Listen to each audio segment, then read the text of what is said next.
Hello everyone and welcome back to Stoneblock 4. Last time we got absolutely decked out in some very strong gear, and today we're going to put that to full use. There are two vaults we want to explore, both the Infernal Vault and the Fortron Vault. So let's jump right into things. Now between episodes I went ahead and leveled up all of my gear to max tier, and yes, it is absolutely insane. If we click on our little stats button here, you can see our change stats. The biggest one being 173 bonus luck. That means when we open loot chests and kill mobs, we have very high chance of getting high tier loot, and it is fantastic because I am a loot goblin. I do love looting things, so having that much luck helps out. But other than that, we haven't done much around the base since. We just have our mob farm continuously going, and I did do a slight upgrade to the red matter factory over here, and all I did was throw the antimatter relays and energy collectors in our replication setup and expanded it a slight bit. Nothing too much, just a bit. And we also added in the components we got from Applied Energistics last episode from the loot chests. And yeah, we now can make 64k ME drives if we would like to. Want 64 of them, we make 21 at a time. The system works pretty well. And all of these matter tanks are full. I just threw a bunch of red matter in here. I accidentally made a bunch of 16ks, not realizing I had the 64k, so slight oops, but we do have these at our disposal for when we wanted to get into Applied Energistics. Now, like I said, I do want to get into these vaults here, so there is both the Infernal Vault as well as the Maze Vault here. So we're going to want to do both of these today, and we'll see how much we progress through the quest lines. I'm pretty sure I can finish both of these, and in finishing both of these side quest lines, here we should have all the power in the world to utilize the advanced machine frames to their best ability. So we'll first go with the Infernal Vault, as we do already have the locator for that one, and I'm not entirely sure how far away it is. It's 977 blocks in that direction. Luckily, we can run really fast thanks to our running shoes, and it takes no time at all. It's actually faster than flying, and I believe I should be pretty close. 4 blocks. There we go. And we are right into the thick of things. Part of me thinks I should have brought my portal gun with me. Flying is allowed in this vault, it does seem, which I didn't expect, I will say. Okay, what do we have here? Oh, this was in the preview. Okay, a bunch of note blocks. Interesting. Random chest. Cool. Loot chest. Okay, I guess we'll do this single crimson barrel here, and hopefully it has some pretty good loot for us, considering our luck is so high. Ooh, not great, I will say. Nothing here that I actually would want to take back with me. However, it does seem like it wants us to enter this ethereal glass chamber here, so I guess we're gonna go in, and I think Ignis might spawn? Dance monkey, dance monkey, dance monkey, dance monkey. The jukebox is empty. Do I have to place a disc in it? Potentially. So reading the quest book does help. Hidden deep within the netherrack, the Infernal mentioned a buried vault in the netherrain that is home to a very dangerous burning soul. The vault comes alive once the jukebox is activated with its favorite song. So we need Pig Step, which is just netherite scrap and some blaze gold, alongside some latex randomly. And we could also get this from killing possessed hoglins. However, we're not into occultism, so I guess we're just going to bring up some latex and some blaze gold. So if you right-click ectoplasm onto an oak sapling, you're able to get the specter saplings, which is what we were after in the last episode. And if we throw these in here, we should be able to farm ourselves some ectoplasm, because then we can turn it all into specter ingots, which we turn into lockpicks. And this will just avoid us having to play the minigame. And by no means is the minigame itself hard, but it is convenient to be able to do this. And I'm just going to throw an unbreaking axe in there, and then slowly but surely this will progress and hopefully farm us some ectoplasm. But side tangent aside, lockpick's done. We have to the world engine. I should be able to stop this lava from going in. Dump that, put our latex in there, and then hopefully craft some music discs. And apparently way too many music discs for that matter. I don't need this many, I will say. But we have Flame of the Disco now. If we throw down our vault, if we throw down our portal now, we can actually just get back here very easily. And I guess it is time to start the pig step. Ice, ice, baby, keep trying. What are we trying to do? Stay on the yellow, it seems? Okay. Well, we can kill all mobs that are in the summoning here, which is nice. Maybe doing this in F5 will be better, yeah. Okay. I mean, this is pretty easy. We just gotta follow the yellow. And yeah, it's definitely easier to do in F5, at least in my opinion. But it doesn't seem like there's any punishment for just standing on the red, which is kind of bizarre. But this is so cool, I will say. I know it's a bunch of like command block, like magicry and Cube.js scripts and everything in between, and I understand absolutely none of the technical know-how to actually do this kind of stuff, but it is so cool. And I'm pretty sure we're almost done. I can't exactly read the text what it says, but I'm pretty sure it says 92. Yeah, there we go. So we jump down here, solid XP, okay. And flight is enabled here, so that is cool. We'll go ahead and just kill these guys. Oh, and a pyromancer spawned. You have anything interesting for me? Not really. Good night, good sir. All right, GFB, some note blocks. Okay, it seems like it's a very music-centered vault. So make sure to have your note block volumes on. All right, harp. Okay, mnemonic scale. I mean, that's pretty easy. What's curious about this is Wayla does tell you that the harp is that block. So we have bit synth, right? So we come over here and we see that this is going to be our bit synth. Vibraphone, bells, gold block is bells, opens a trapdoor, and I assume this is where Ignis is. Okay, this vault was a lot easier than I thought it was. Ignis will spawn, and we absolutely one-shot him with our guitar. That was never a concern. However, I did just realize a small mess up, and that is we did not copy him. We were supposed to grab a simulation data model from this guy. So either I hope we can respawn Ignis in the future, because our entire plan was to kill Ignis to get Ignitium blocks. I have to assume there's other ways to get Ignis, right? Oh, okay, it has a cooldown. Perfect. In 29 minutes, we can kill another Ignis. So what I'll do is I will set my portal here, and what we'll do is we'll go back in 29 minutes and make sure we bring our deep learner and model framework with us, which also, we should be able to Curios boost this, right? If I grab some XP, I should be able to boost this, right? Oh, no, we can't. That's unfortunate. I thought we'd be able to reforge it. Well, we already have enough Curios anyways. It's not a big deal. But yeah, we will definitely want to turn Ignis into a model, because 3 Ignitium is not enough to do what we want to do, which is make the blocks of Ignitium for our Thermo Gens. However, in the meantime, we can go meet the Lightbender to explore the Maze Vault. So let's go do that. And Lightbender found. Let's see what he has to say. Splendid. It has been ages since a fellow scholar wandered into my workshop. Through my work in quantum and subatomic physics, I designed countless technological marvels, some of which are still in use today. Teleportation, particle manipulation, and even energy refraction. Many called me mad, yet here I am. Well, sort of. This projection is merely a reflection of my old brilliance. Fascinating, isn't it? Such a feat would require technology far beyond anything I've ever witnessed. Now then, let's get you started on those upgrades for that rather dysfunctional world engine of yours. First, you must study particle formations, capable of bending and refracting energy fields. In simpler terms, force fields. To master them, you must conquer a vault that will let you extract Fortron and infuse it into a metallic alloy designed to refract energy. This will allow you to craft the Fortron blocks needed for your upgrade. Interesting. Okay. So we've met this guy. Now let's see what he actually has to offer us in his shop. He has a 1-hour temporal pouch for us. What's also crazy is the fact that they sell 160 coins for 128,000 matter, when that's simply like, what, 10 red matter? Not even? It's kind of funny. But yeah, there's nothing here that I can specifically see that would be cool. Using Psi might be fun, but I'm not entirely sure we'd want to use it. Teleporters are nice, warp scrolls are nice. Night vision goggles, actually, yeah, you know what? We don't need to be invisible. I'd rather have night vision every day of the week. And now, we do have a much brighter vision in our base. Now, obviously where it's like super lit, it's kind of rough on the eyes, but I think this should help recordings. Unfortunately, it does kind of mess with our shaders, but we'll see. We'll see if we like it. If not, we'll switch back to the dimmer lit areas. Depends on how bad my eyes get. So it is time to locate the Maze Vault next. And this guy is, ooh, in this direction. Okay, we haven't gone this way in a while since we went to the Arcane Grove. However, it shouldn't be too long before we make it there. And we are in the range of it, which is bizarre because I don't see it on my map unless it's this nether dungeon, but that would be weird.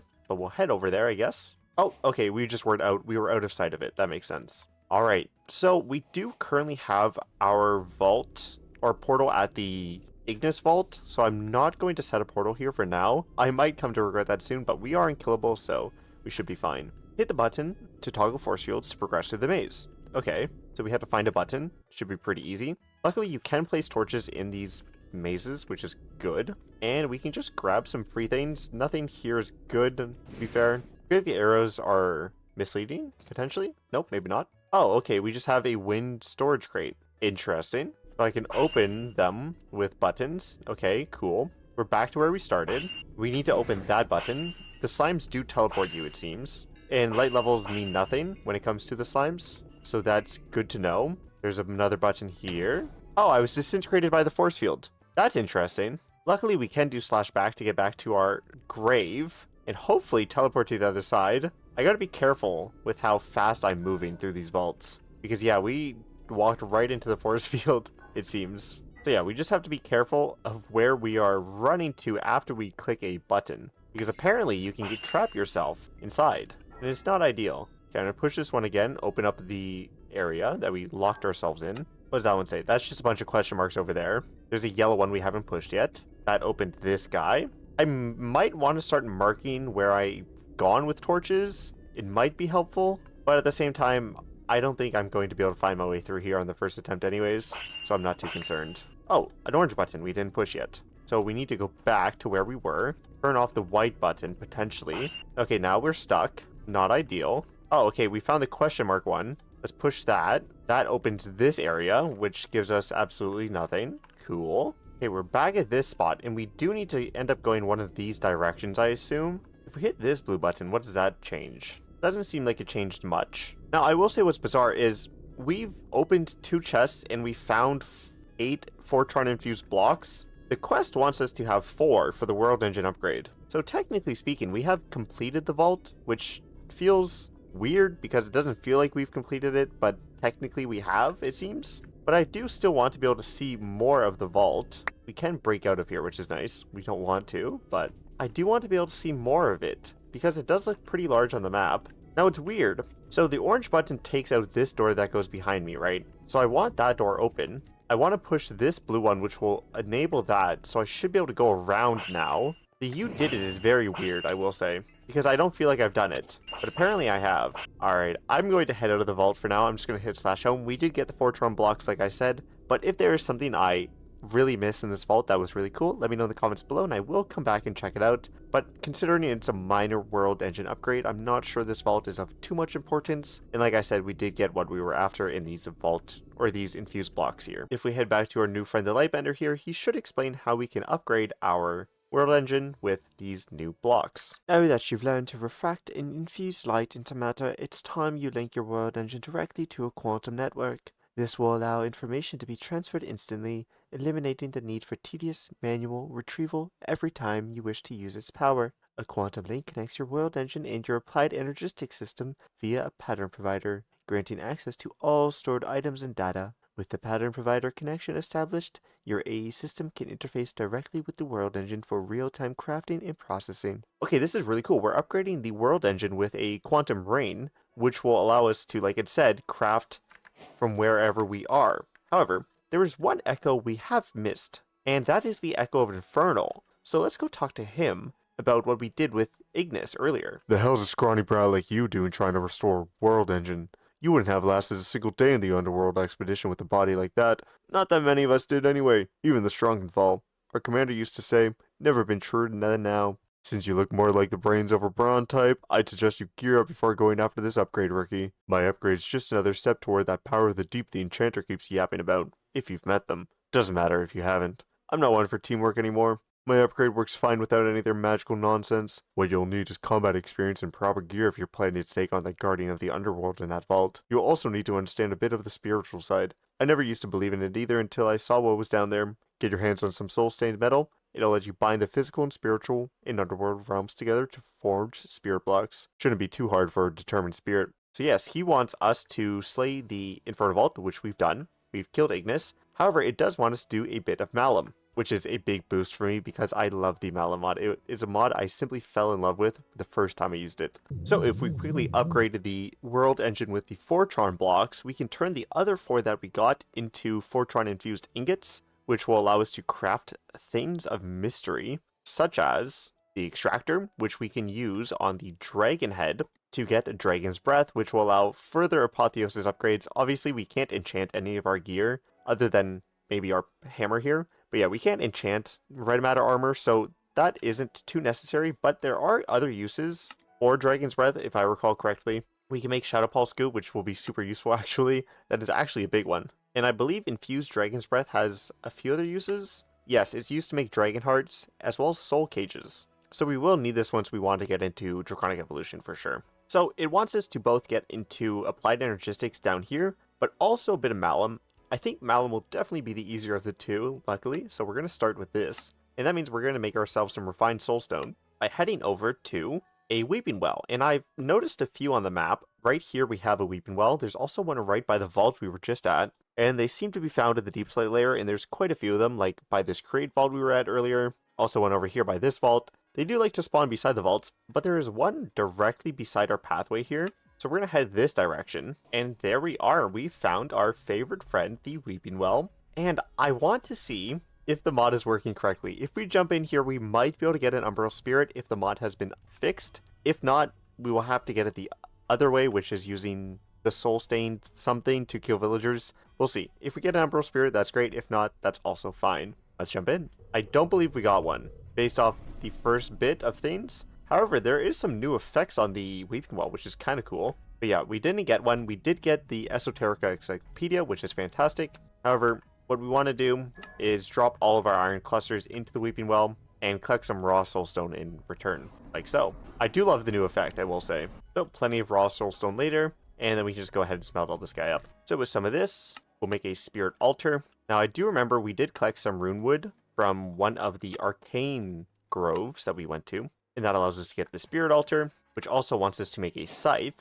And we have all of the spirits already, which is fantastic. Not entirely sure how we've collected them with the mob farm, but I won't complain that we have. Now, we are unfortunately missing sacred spirits, and that is mainly because we haven't killed any villagers. So, unfortunately, villagers might have to be sacrificed if we need any sacred spirits, which we will need for the Veil's Edge. That is the name of the weapon. So the Veil's Edge will allow us to get Umbral Spirits by killing villagers. However, off the top of my head, I don't know if we'll need some. We might need Hallowed Gold, and we will need it for the complete design if we do need one of those. So yeah, we'll definitely need to kill some villagers eventually. But for now, I think it's fine. So to make some soul-stained ingots, which we are going to need for this questline here, I'm not entirely sure how many, but it does want some soul-stained ingots. 2 of them, for that fact, because we need 12 spirit blocks. So we need 2 soul-stained ingots, which is not much at all. And to do that, what we'll do is we'll take 2 iron ingots, 8 refined soulstone, 2 earthen, and 2 arcanes, and we should be good to craft this. So what we'll do is we'll place all the spirits directly onto the spirit altar like this. We'll place the refined soulstone onto the pedestal, and what we're infusing in the middle like that. And then we get this super cool animation, which they have changed, in fact. This animation didn't exist prior, as far as I know. It did spin around, but the lights didn't shine in with different colors. So this is really cool to have. But yeah, as you see, it is slowly progressing. We're getting some soul-stained ingots. There's one, and there should be one more in 2 seconds here. And there we go. So that's exactly what we need. If we just snag our source jar here, and replace it immediately, kill this guy, because he is not dying. So if we go ahead and throw all of these in here, it will use a bit of source and a lot of power. So, and we will get our spirit blocks. So we get this fantastic animation again. And they're going in the corner pieces. Interesting.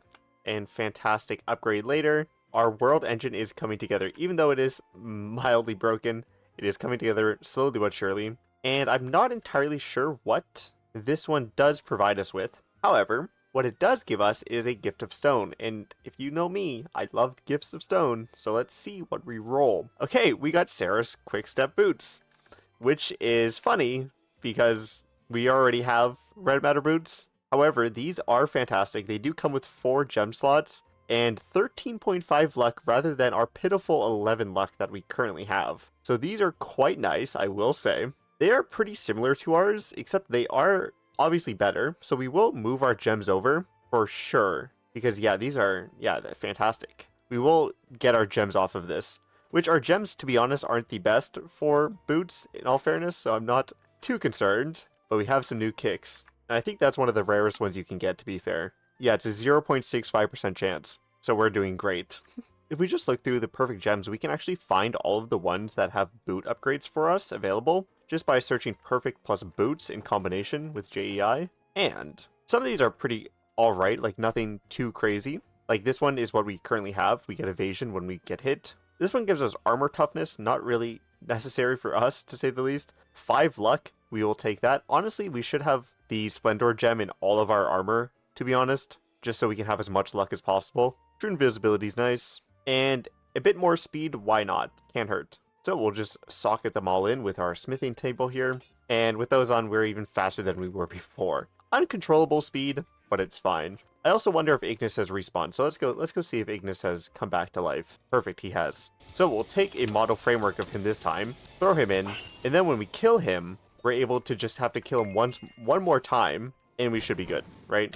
We only have to kill Ignis once more, and then we'll be fine to collect his loot infinitely with data models. But yeah, we are too fast for our own good. So we will go back in 30 minutes and do that again. Oh, interesting. It's already advanced tier. So we just need to kill Ignis one more time and we already have superior. So that is incredible. It just means you don't have to kill Ignis over and over and over and over again to get Ignitium ingots. But that is fantastic. So we will use that to our advantage. And we might kill Ignis a few more times, to be honest. Just so it levels up immediately. Nevertheless, our next task is to upgrade the world engine with applied energistics, and this will also give us another gift of stone. I doubt we'll be as lucky as we were just now. However, making one of these is pretty simple. Now that we have the coercion driver, we can actually make Fortron. However, we don't technically need that right away. Our main goal is actually getting the quantum rain set up, and this guy is very simple to craft in all honesty. It's very cheap and will allow us to wirelessly interact with our world engine, which is down below or above us, one of the two, I can't remember which.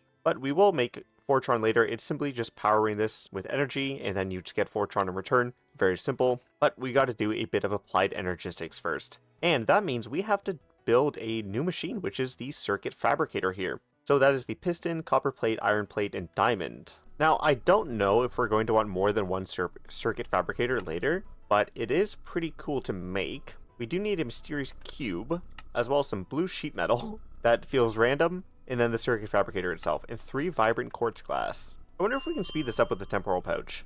I've never actually tried. It does seem like you can. That is cool. Okay, good to know. That means we can also speed it up with soul surging, assumedly. We do have the circuit fabricator now. And if we head back to the machinist, I believe it was, he sells us a mysterious cube. Fantastic. So if we go into the quest book here, assembling of the circuit fabricator does show us how it's built. It is very much like this, and the final structure should look like the picture below with vibrant quartz glass on all 3 sides of the mysterious cube block. So we'll place it down like this, and we do mysterious cube in the middle, vibrant glass around the edges, and then fill in everything else with sheet metal. Now I will say I am missing a block. Maybe the one underneath the sheet metal doesn't need to be there. But what I will do is I'll just grab another one, and this should be like working, hopefully. This should work. What I will do is I'll grab a tesseract, and if we give it power, this should be working. It says idle, so I hope this works. Now, what is fantastic about this is we will only ever have to use this guy once,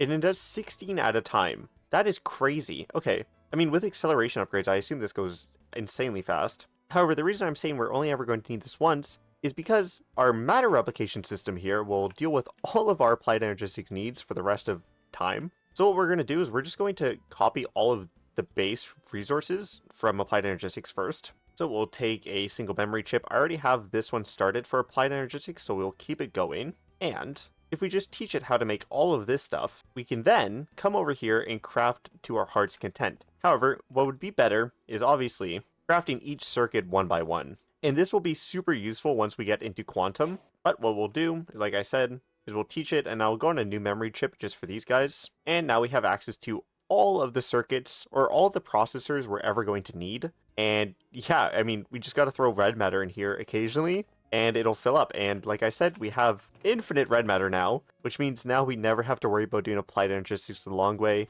We can just do it this way, and it'll be super, super easy. So for the quantum bridge specifically, we need some logic processors and engineering plates, as well as some flux cables. So we're going to craft some of those. We'll craft some processors of all types, because we can. And then I also did the energy processors. We might do applied flux this time. Last playthrough we didn't on FTB Skies, but it is a very good source of power transfer, so we might do that. I'm not too sure just quite yet. So we should be able to just make a quantum ring really fast with some fluix dust, which we'll also want to replicate. So we'll do this, that, and quartz glass. It literally can't hurt to just set replication data for everything in AE2. There's no reason not to at this point. And we can come over here, craft, say, 64 of those. Let's say 16 energy cells, and a bunch of quartz glass, why not? So 8 quantum rings, a single quantum link chamber, and we will take the quantum link chamber, like before, and replicate it as well, because there's, once again, no reason not to replicate everything that has a matter value.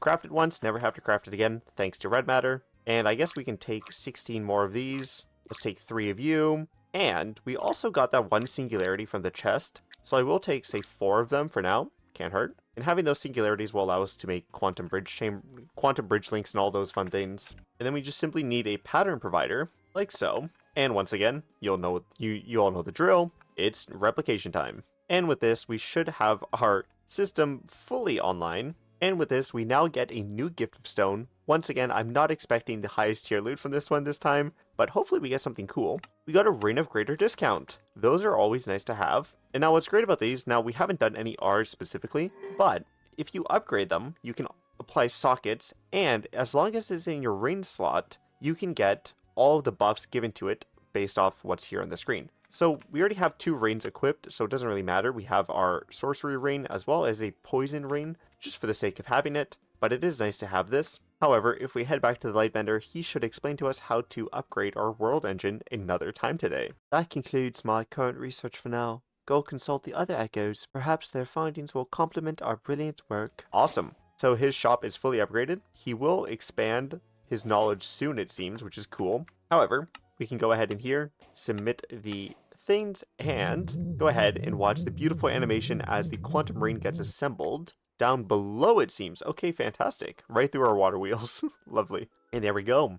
So our quantum ring is now linked, and what we'll want to do with this guy eventually is, well, link it with blown up singularities, like I said, and I guess put a pattern provider on the back block here, which there seems to be space right here for a cable to go up. So I guess the pattern provider will go in this back block, and we will be able to send it recipes as soon as we get AE2 set up. However, I am very picky when it comes to AE2, and I want to go the best of the best right from the get-go. I don't like setting up half-blown systems. What I like doing is going all out and getting the quantum computer in the assembler matrix set up so we never have to worry about anything in AE2, because these are just simply better than setting up towers of processing units and all of those bibbly-bobs. We don't want to do that. I want to go all out from the start. So the minute we can do that, we will. However, if we head back home, I wonder if Ignis is ready. I don't think he is. I don't think it's been enough time. We have 5 minutes left. Okay, fun little insight into how long this has taken. But yeah, we have 5 minutes left on Ignis. So once that timer reaches 0,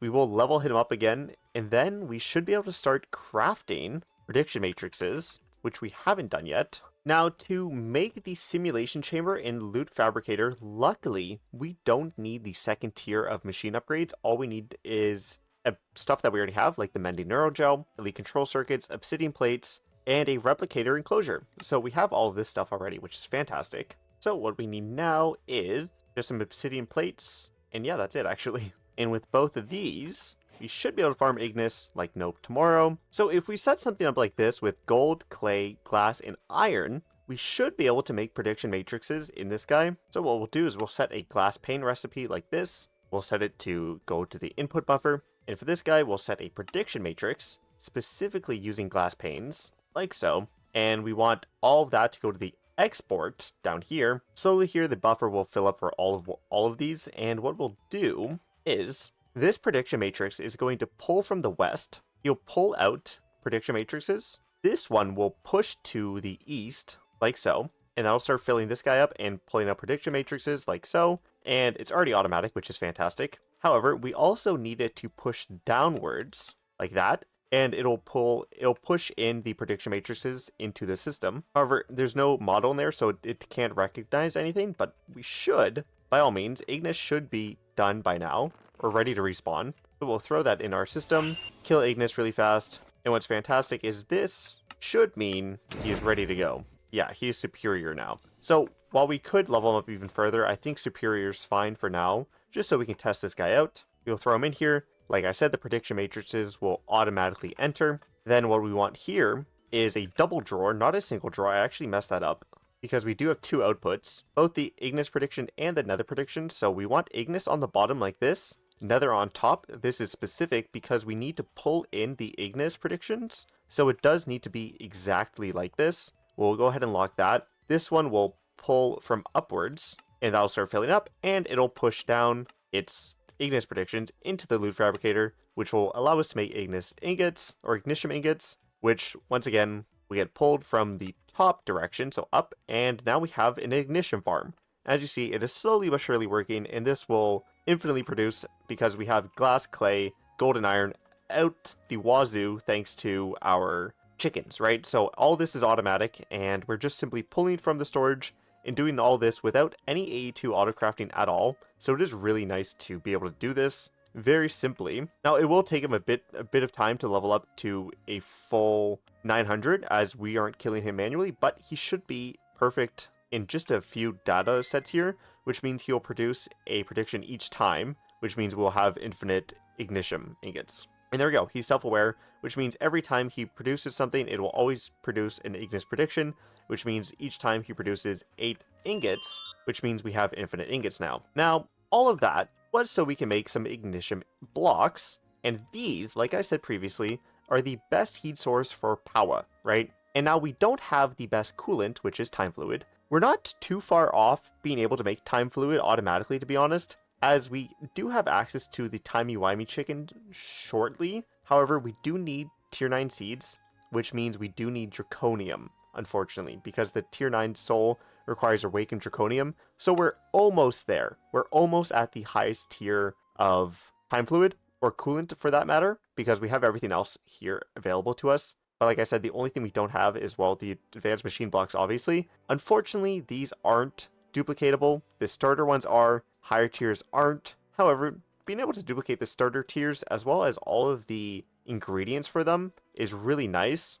The energized steel and the like aren't duplicatable, but being able to duplicate the thermo plates and the dielectric casings, paste, and all that will be super nice for when it comes to crafting these guys. Now, I was initially going to turn our bottles of enchanting into Cognitium with a fluid tank from Ender.io, which is a pretty good coolant. It's minus 6 degrees Celsius. However, we can simply double that with Dragon's Breath. And the way we're going to get Dragon's Breath is from the quest line up here. As soon as we make 16 Enderium blocks, we get a Dragon's Head as a quest reward. And while we can craft it manually like this, putting a Dragon Egg with some Molten Ender in the World Engine will also just give us straight up 8. And thanks to our luck skill, when we kill the Ender Chicken, I summoned him again just for the screenshot for the video, and we one-shot him, by the way, with our Qatar here. However, with our luck skill, we were able to drop like a bunch of dragon eggs, like a ridiculous amount of dragon eggs, so that's cool to know.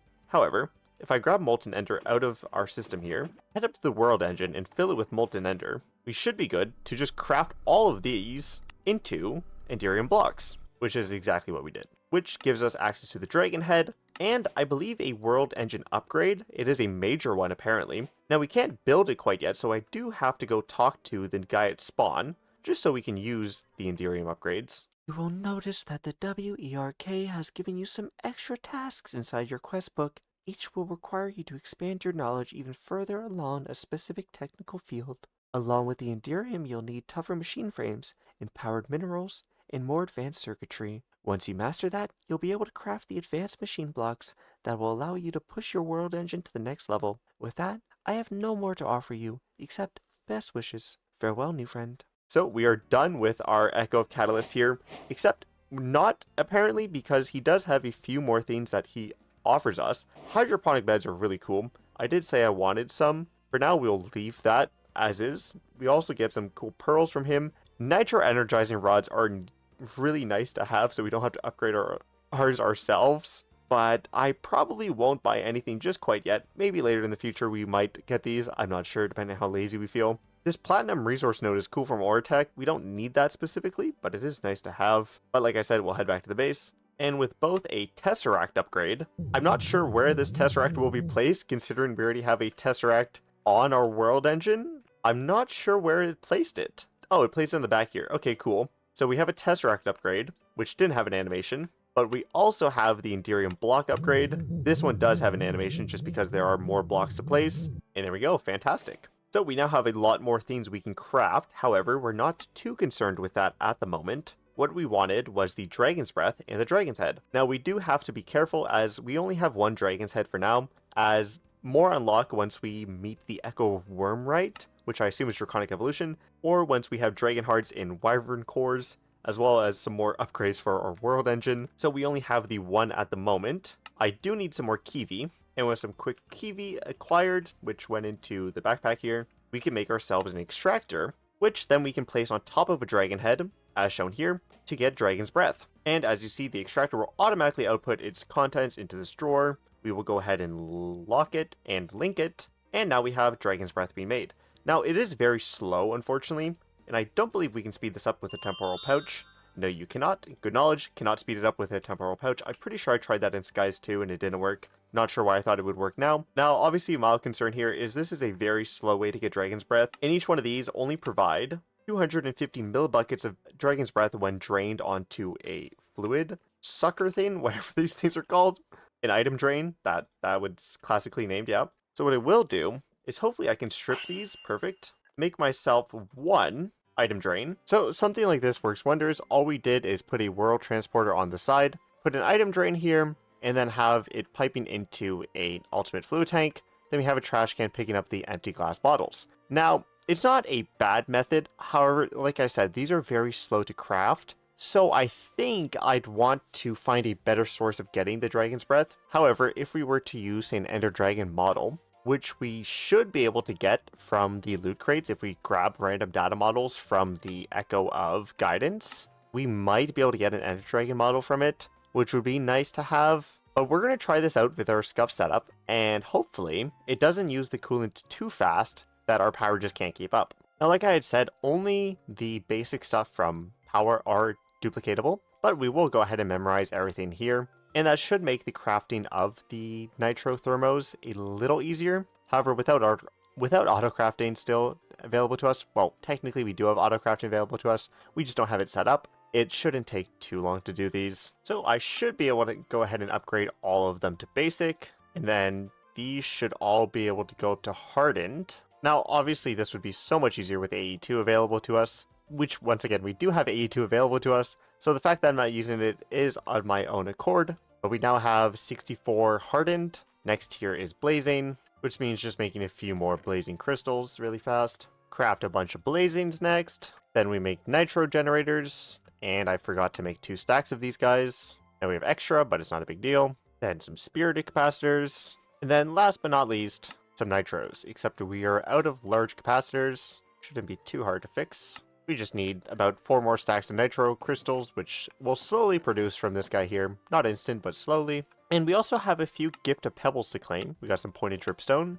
a basic tier upgrade, and a crafter. So nothing of use, but it's cool that we got them. One thing I did notice is mechanism is also duplicatable. So I am going to store some data for mechanism on these chips as well. Mainly the ultimate pipes and cables for now, but we will later get some more mechanism stuff stored, like the atomic alloys and all of that. That's very useful, so we never have to craft it again. Mind you, once we set up crafting for them, they shouldn't be hard to make by any means, but it is just nice to be able to come over to the replicator and request some stuff. And I think eventually we will want to go with, like, I don't know, hundreds or thousands of replicators. I think thousands is probably too much, but we would be able to process stuff a lot faster with it. However, a few nitro crystals later, we're still short. Now we should have everything we need to upgrade these bad boys to the highest tier. Except nitro crystals, apparently.